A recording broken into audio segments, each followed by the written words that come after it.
根據香港特區政府衛生署最新嘅數據，現時本港有超過200萬人患有不同程度嘅常見或者慢性疾病，市民嘅日常生活亦受到一定嘅影響。為此，香港中文大學中醫學院得到中醫藥發展基金資助，推行中醫藥防治常見疾病之推廣計劃。本計劃咧精選咗12種香港常見嘅都市疾病，並製成短片。短片兼備咗學術性跟科普性，從多個角度為市民科普，包括中醫嘅辨證論治、西醫嘅專業知識以及病人嘅真實體會，希望能夠讓中醫藥嘅知識獲得更好嘅推廣，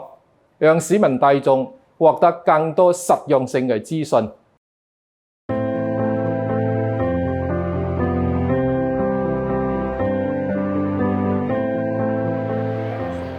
其實失眠呢個病咧，香港都係非常之普遍。咁我哋最近都有啲本地嘅數據咧，係講緊，如果係失眠嘅病人咧，係大概有40%嘅，而當中係大部分咧，仲要係中度至到重度嘅失眠症添嘅。偶爾會有壓力大嘅時候，如果嚴重嘅話咧，都會接受醫生嘅意見，但係就暫時未去到嚴重嘅嗰個程度。我失眠問題啊，應該喺幾個月前開始㗎啦。咁就開始嘅時間咧，就半夜12點1點，咁啊好難瞓覺，輾轉反側。失眠嘅主要我哋講嘅分型啊，其實就有2個大嘅部分嘅，一個咧就係叫實症，一個就叫虛症。喺實症嚟講咧，我第一個真係嘅情志啦，即係我哋講嘅情緒啊。情緒包括係咩咧？有幾個特別重要嘅，一個就係動怒，即係發怒、發脾氣。到夜晚嘅時候咧，病人就發覺自己好似靜唔到落嚟咁樣。咁啊，以前平時咧，我好早瞓覺㗎，10點鐘我就一瞓低幾秒鐘就瞓着㗎啦。咁啊，一路開頭以為自己唔舒服啦。咁啊，可能有陣時咧就可能多嘢諗啦。咁啊，逐漸形成到咧1點幾鐘、2點幾，甚至乎3點就嚟天光都瞓唔到。其實仲有一個咧都係好重要㗎，我哋叫做憂思，即係思慮。即係話成日諗嗰樣嘢嘅，你好想要嗰樣嘢，你成日諗佢，你就會叫咩啊？思慮傷脾啊！你個脾胃咧自然咧，有時就會覺得唔想食嘢，又或者咧會食好多嘢。我哋所講嘅一種失常嘅表現，你就會發覺到夜晚嘅時候咧，往往咧個心智咧就好似定唔到落嚟嚇。咁我哋講多思多慮，可能瞓得着，但係成晚咧醒，可能個零鐘醒一次，個零鐘醒一次，亦都唔係因為生理，譬如可能去洗手間嗰啲，就純粹係醒咗，又或者瞓覺嘅期間好多夢法就驚醒，咁啊到再次入睡嘅時間咧，轉個頭又已經夠鐘要起身返工咯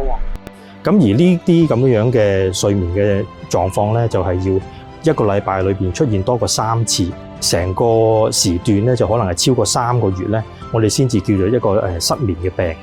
我有去睇醫生嘅，譬如係睇西醫啦，佢就開一啲譬如係幫助你瞓覺嘅藥，但係就類似安眠嘅成分，但係就唔係安眠藥嚟嘅，即係可能放鬆神經嘅藥。咁啊食咗之後好啲嘅喎，又容易啲瞓翻喎，咁但係轉頭又係夜晚會醒嘅。其實失眠咧就可以分做一個原發性嘅失眠啦，同埋有一個非原發性嘅失眠。咁非原發性失眠嘅意思咧，就係講緊佢個病人本身咧，佢有其他嘅疾病，例如一啲精神啊、情緒嘅病啊，或者係其他疾病，令到佢會產生咗一個失眠嘅情況。咁如果係原發性失眠咧，咁通常就意思就係我哋揾唔到任何原因，佢點解會出現咗呢個情況啦。咁但係咧就好多時都係會有一啲生活上嘅可能壓力啊，令到佢即係佢引發咗佢呢個原發性失眠嘅症狀出嚟。可能工作上面嘅原因啦，咁啊或者可能家庭嘅因素啦，譬如嗰啲係多啲嘢煩啦，仔女嘅方面啊咁樣，咁啊導致我可能夜晚又多嘢諗咗。咁有一個又好常見嘅咧，就係更年期嘅婦女啦。佢哋常常會有一種問題咧，就係咩咧？熱咧就往上衝，寒啊虛症就往下走，而下邊咧就一排寒症虛症。咁所以我哋呢啲叫做上熱下寒、上實下虛唔溝通嘅問題。咁亦都會導致咧佢哋夜晚咧常見到咧就係好難瞓得着，就算瞓着咧好容易醒啊，有多夢早醒嘅問題，睡眠嘅時間咧越嚟越短，越嚟越短。我諗大概一日平均係5-6個鐘頭度咯。咁我哋呢個叫做心腎不交，即係上下唔溝通嘅問題。唔會話好似以前咁樣一醒咗惡轉個頭就瞓翻啦。而家咧係好似望天光咁樣，點嚟點去輾轉反側，好似咁樣瞓又唔得，打側瞓又唔得，平瞓又唔得。咁你嘗試令到自己可能 calm down平靜啲，咁但係咧都唔得。咁虛症咧，其實有啲病人咧會發覺佢面白白啊，成日咧都驚驚青青咁樣啊，我哋叫心虛膽怯啊，咁脾胃功能亦都比較差，我哋就反而要咩？安定佢安寧佢，我哋叫寧心安神啊，等佢咧唔好成日受驚嚇嚇。咁我哋用嘅咧就係百合、茯神、圓肉同埋蓮子嚇。咁我哋呢個湯方咧飲咗之後咧，病人通常覺得第一個好溫暖啊，佢又唔好似以前咁浮喺面咁樣，好容易受驚嚇。咁所以後期咧我就尋求去睇中醫啦，針灸，咁開中藥去調理啲脾胃，咁安神嘅藥，咁食嗰陣時咧就好瞓啲嘅。咁針灸完又好似舒服啲嘅，但係呢個都唔係長遠嘅辦法。後期咧嘗試去做一啲嘅按摩譬如全身按摩、肌肉按摩咁樣，按完之後咧又會好啲喎咁樣。其實都有好多研究咧，就顯示到有其他類型嘅治療咧，都幫助到呢個失眠嘅情況嘅。例如一啲針灸啊，或者係中醫藥咧，咁我哋發覺都可以係有效咁樣係改善到失眠呢個症狀。我哋好常見咧，就係患者嚟到我哋嘅診室，做完治療之後咧，呼呼大睡喺個診室度，但係翻到去又瞓覺都係差少少。咁所以咧，我而家咧想介紹大家一套咧，自己都可以喺屋企做到，而且咧佢係有一個效用喺度嘅。咁大家可以咧喺你哋入眠之前夜晚嘅時候，揾一個靜靜地嘅地方咁就自己做一個推拿按摩嘅一個嘅動作嘅。首先內至外嘅，首先要定咗一個穴位，呢個穴位咧就叫印堂穴，就係兩個眉嘅中間。咁由呢個印堂穴往上就係第一步啦，一路去到咩咧？我哋嘅髮際線嗰度就可以停一停。咁我哋做嘅時候咧，我哋通常咧就會係用我哋嘅兩邊嘅拇指左右咁樣做嘅，交替咁樣做大概往返咧5至6次就可以噶啦。大家而家係咪已經見到有少少微紅啊？就可以噶啦。第二步又係由印堂穴開始，就往呢個眉弓，即係我哋嘅眉毛嗰度由內至外咁樣往外掃，往返5至6次。咁令到咧我哋嘅眉弓咧泛紅。第三步咧就係我哋嘅眼眶啦，成日覺得酸，甚至係覺得乾澀嘅。由我哋嘅眼睛嘅內緣，我哋叫目內眦呢個地方，係呢個上眼皮入邊咧係有一個凹陷處嘅。我哋可以咧慢慢做一個按摩嘅動作。咁我哋按摩咗一陣之後咧，就往下帶。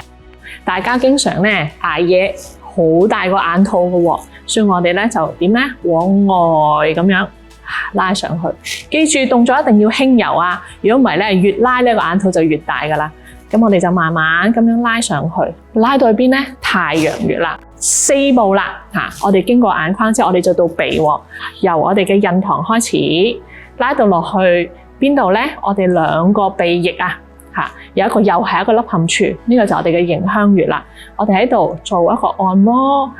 然後咧再拉去下面，我哋呢兩個咧顴骨嚟嘅，顴骨下面又係一個凹陷嘅地方喎，我哋呢個叫顴髎穴，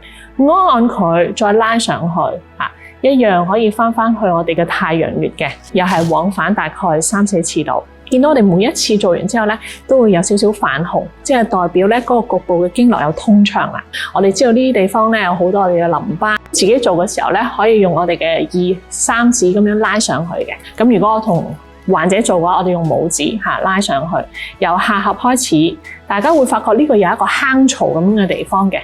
我哋就咁樣往上拉上去，沿住我哋嘅下骨咁樣拉上去。但係去到呢度咧未收工嘅喎，邊度收工啊？大家嘅耳後都會有個凹位嘅，我哋個翳風穴，輕柔咁樣咧按一按。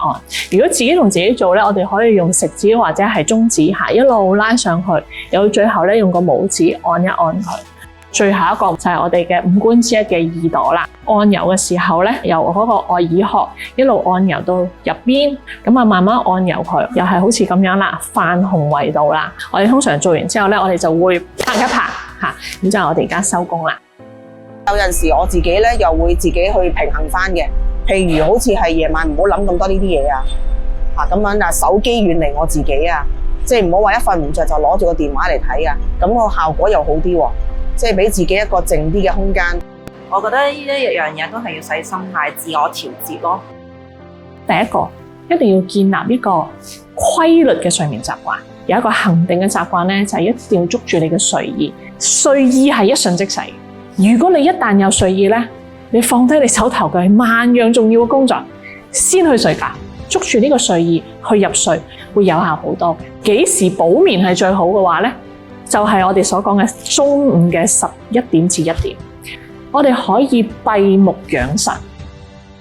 關於失眠嘅治療咧，其實最有用嘅咧就係一個嘅行為認知嘅治療嚟嘅。譬如最常見嘅關於一啲睡眠衛生嘅建議啦，咁同埋有一啲嘅認知嘅治療，改變佢一啲睇法，包括到你嗰個每日作息嘅時間啦，你瞓覺嘅譬如嗰個房間嘅嗰個環境係咪適合啦？